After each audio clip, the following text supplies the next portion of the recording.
راه‌اندازی پلیس فضای تولید و تبادل اطلاعات مأموریت جدید نیروی انتظامی در حوزه فضای مجازی است. مأموریتی که برای افزایش ضریب امنیت در فضاهای دیجیتال طراحی شده است.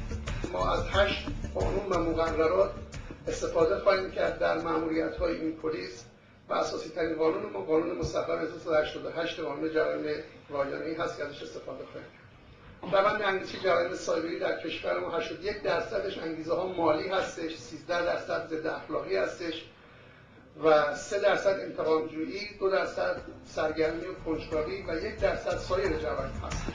مهمترین مسئولیت پلیس فضای تبادل اطلاعات یا سایبری تأمین امنیت مردم و مقابله با هکرها، سوء استفاده های اینترنتی، سرقت، جاسوسی و مداخله در حریم خصوصی افراد و سازمان هاست.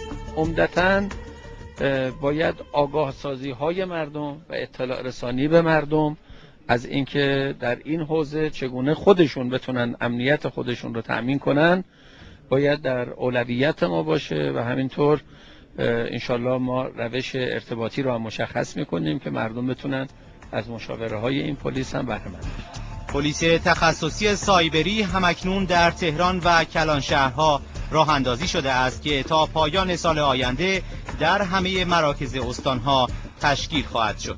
هرچند که جرایم رایانه‌ای در فضای کاملا مجازی اتفاق میفته، اما آثار مخرب اون کاملا واقعیه. خسارت‌هایی که ممکنه تا مدت‌ها گریبانگیر فرد یا جامعه باشه. مجید اکبری، خبرنگار شبکه خبر.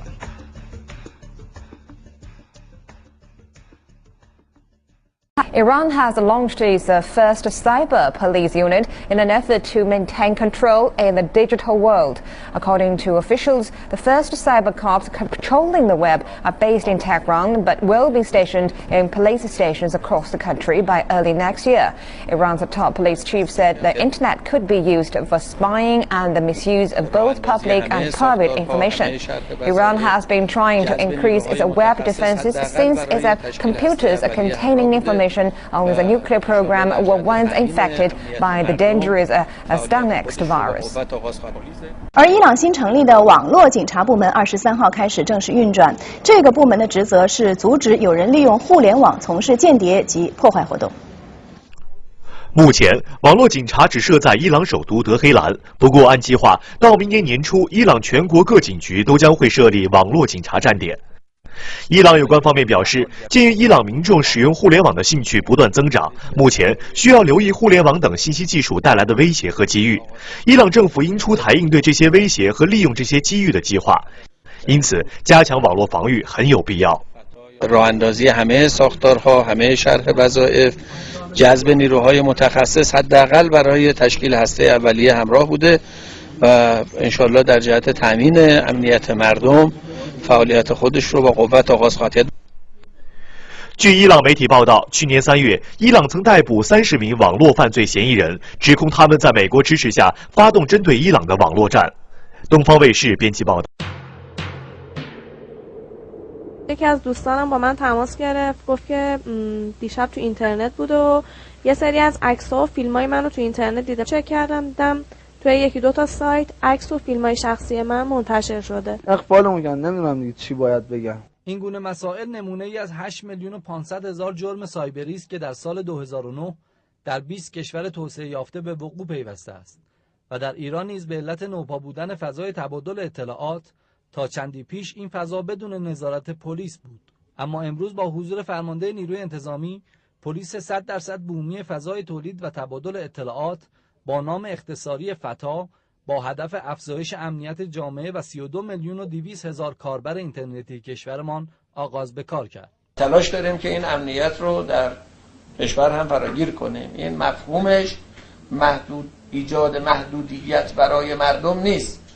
مداخله در حریم خصوصی و اطلاعات مردم نیست.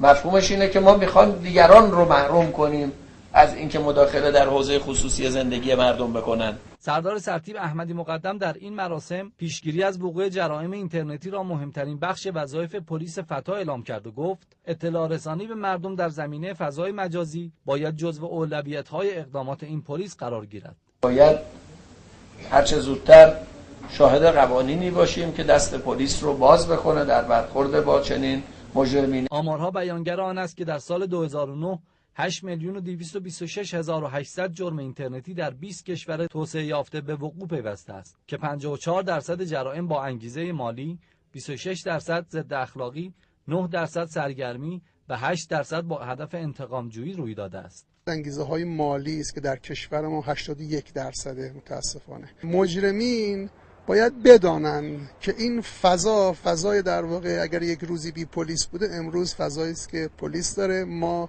اینترنت رو پایش میکنیم. پلیس فتا تا پایان سال آینده در همه کشور توسعه می‌یابد